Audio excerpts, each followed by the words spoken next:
Gaboa watamanio shangu Yenamba ona ya mweshea wo Badini ujisa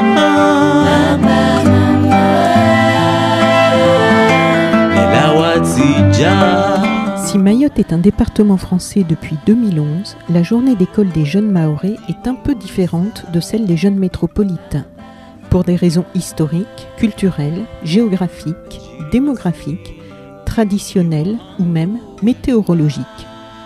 Afin de partager leur réalité quotidienne, nous allons suivre Raya, Shamfir Fan, Mia, Testina Djenad, Jasmina et Noraine sur leur chemin de l'école.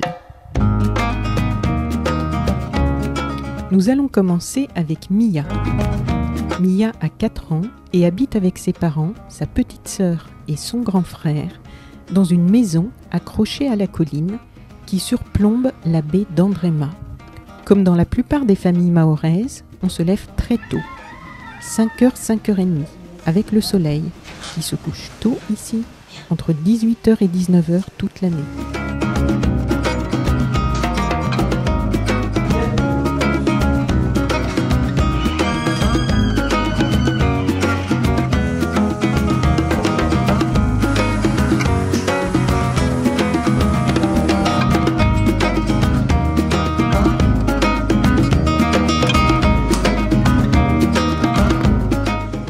Allez, prendre le petit déj.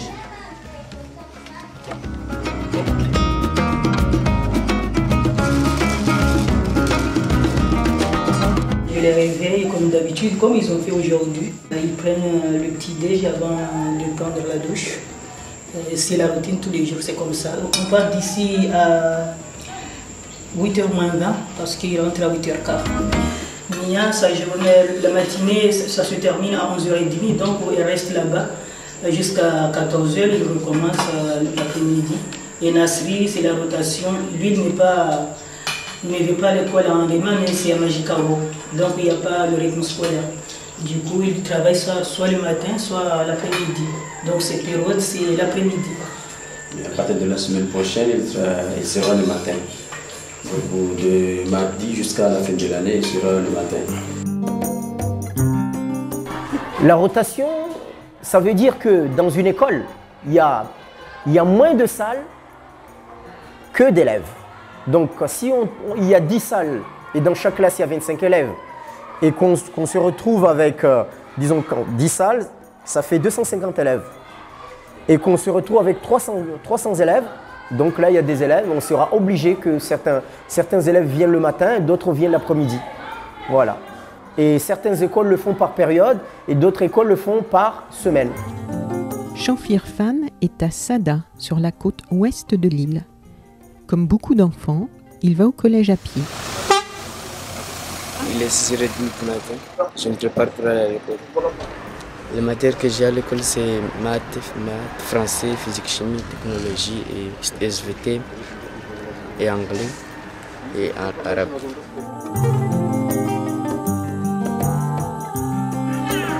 Les matières que j'aime, c'est maths et physique, chimie. Les routes sont souvent dangereuses, pleines de trous, et les bords où il faut marcher sont encore pires. Et puis, il n'y a que 2 saisons à Mayotte, l'hiver et l'été. D'octobre à avril, c'est l'été et la saison des pluies, qui peuvent être torrentielles. L'eau entraîne la boue et envahit les routes, parfois aussi les maisons. Les écoles doivent alors fermer, car personne ne peut sortir.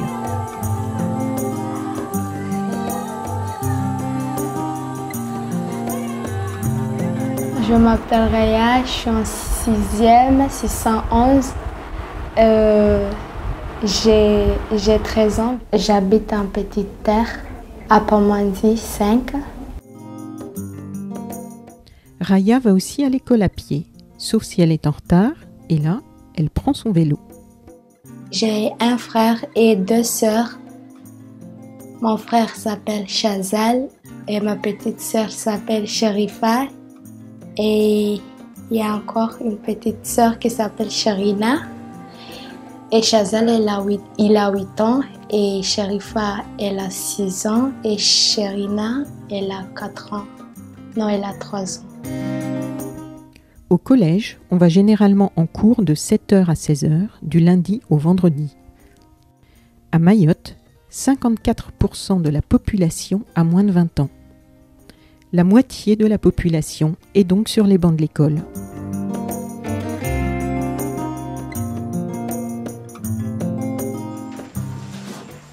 Mia est encore petite. Son père l'emmène à l'école en voiture.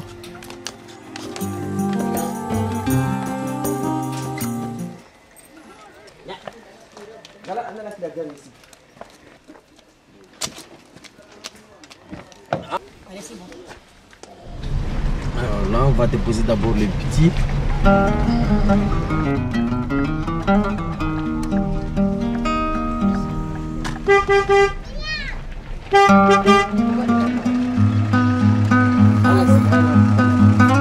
À Sada, nous allons rencontrer Testina Djenad qui s'apprête à partir au lycée. Je m'appelle Bonali Testina Djenad, j'ai 17 ans, je suis en terminale S, je passe mon bac cette année.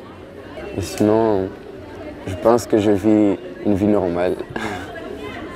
Je vais récupérer mon sac, après je reviens pour prendre le bus. Testina Djenad utilise les transports scolaires de Mayotte qui sont gratuits et fonctionnent assez bien.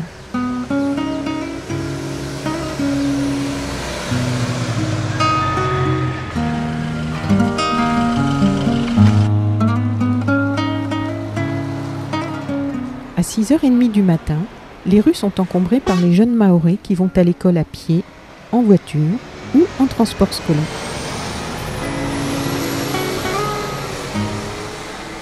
À l'école, ça dépend. Je passe au moins minimum 4 heures par jour. Et à la madrasa, c'est 2 heures par jour, 5 jours sur 7. Mayotte, quand elle a intégré la France, c'était un contrat au début, que la France va s'installer à Mayotte et qu'elle doit respecter les coutumes de Mayotte. Notamment, c'était bien précisé, la religion. Et ici, les enfants, ils vont à l'école. Pour tous ceux qui sont acceptés à l'école, ils vont à l'école. Mais dans la journée, les parents, ils ont fait un emploi du temps avec les... Ici, on appelle ça école coranique, c'est l'ancien mot qu'on a utilisé, mais maintenant, on madrasa. C'est le même mot. C'est une école. On va là-bas, bon, ils apprennent à lire le Coran. Et ils apprennent certaines règles de comment ils font leurs prières, comment ils font le jeûne, quand on leur explique comment ils pratiquent la religion.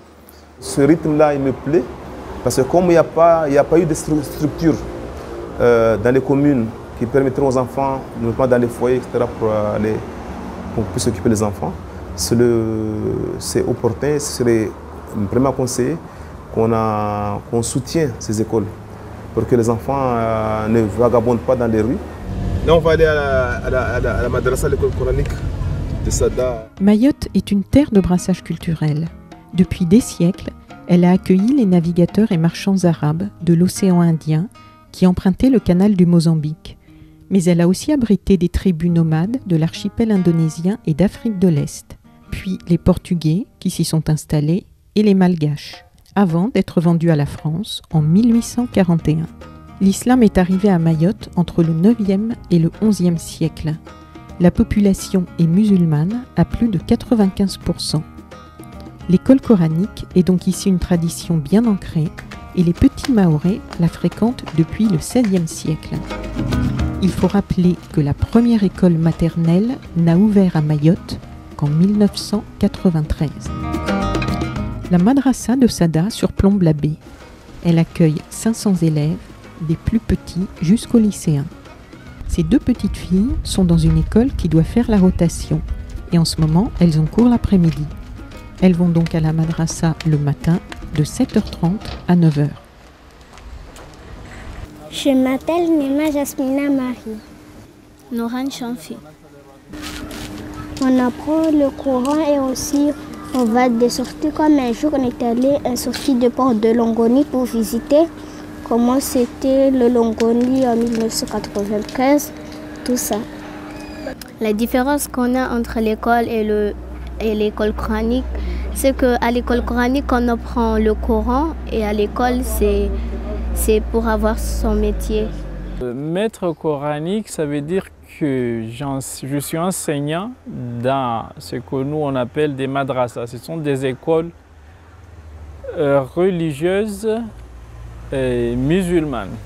À 9h, après la madrasa, Noren et Jasmina rentrent chez elles, car elles n'auront cours qu'à midi. Il faut donc occuper la matinée. On rentre chez nous, on mange et on apprend nos trucs de l'école coranique et de l'école. C'est mon cahier de français. Cahier de français. Mon cahier de géographie. Mon cahier de maths. Cahier d'histoire.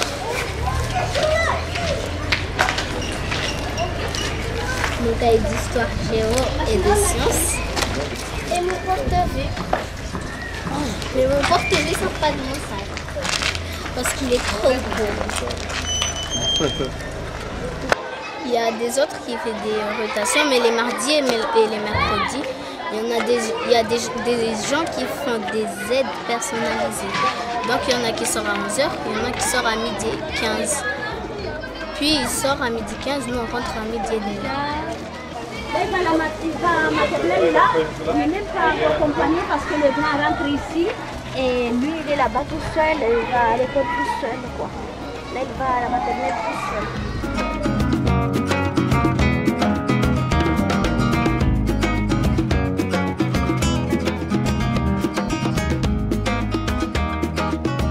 À midi, Jasmina et Noren vont à l'école.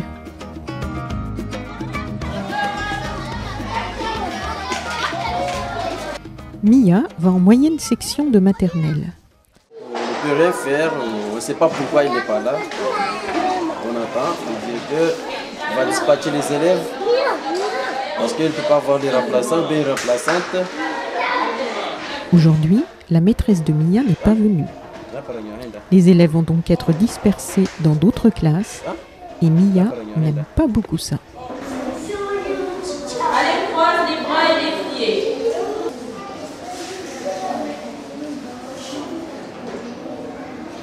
Alors, je t'écoute. Aujourd'hui, c'est quel jour? Le combien? 6. Le 6.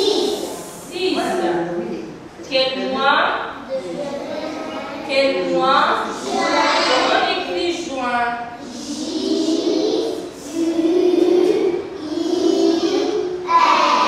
Quelle année? C'est le moment de l'éducation physique. Il faut en profiter pendant qu'il ne fait pas trop chaud.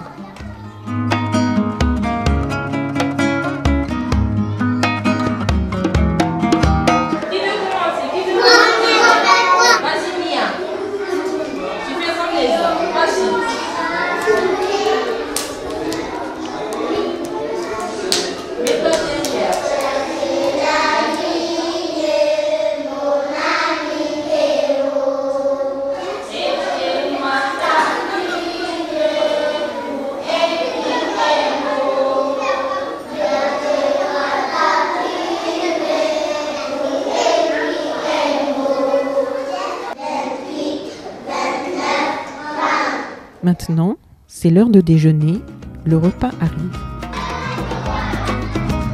À Mayotte, sur 218 établissements, seuls 3 lycées et 2 collèges ont un service de restauration scolaire.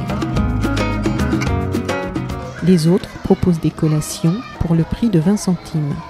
Un sandwich, un yaourt et un fruit. Ce petit repas est parfois le seul que les enfants prendront dans la journée.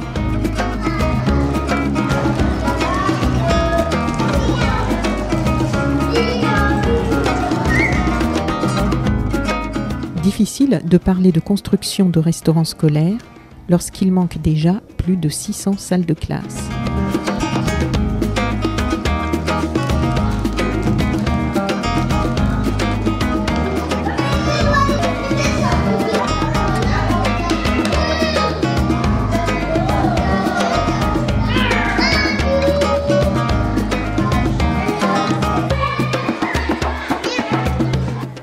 Dans ma classe, par exemple, il y a 10 enfants qui prennent la collation, les autres non.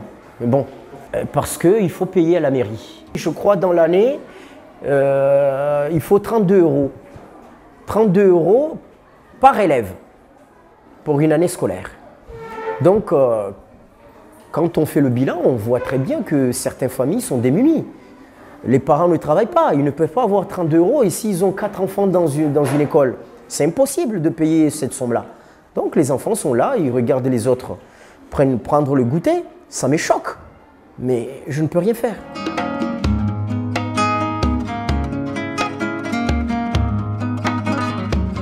Après l'école ou dans les heures de temps libre, nos jeunes Mahorais doivent composer entre les devoirs, les jeux avec les amis et quelques obligations. Je termine à 16h ou 17h. Je révise un petit peu après. Je fais d'abord mes travaux de la maison. Après, si je finis de faire, je sors dehors pour jouer et parler avec mes amis. Je fais la cuisine pour tout le monde les soirs. Le travail de la maison, c'est pour faire le ménage, pour laver les assiettes, pour mettre la serpillière et pour nettoyer partout. À part travailler, dans mes heures libres, je joue aux échecs. Il y avait un tournoi vendredi passé et j'étais le premier champion de Mayotte des échecs. Je joue au foot. Il y a des sorties avec la madrasa qui se font souvent pour aller jouer au foot ou des volées. Sinon, je joue au foot avec mes amis à l'école. On va à la maison, on mange, des fois on regarde le journal et puis on révise nos devoirs. Il y a très peu d'installations sportives à Mayotte. Alors les jeunes se retrouvent souvent dans les stades, ils y font du sport, mais aussi de la musique, ou s'entraînent pour la grande course de pneus annuelle de Mamoudzou.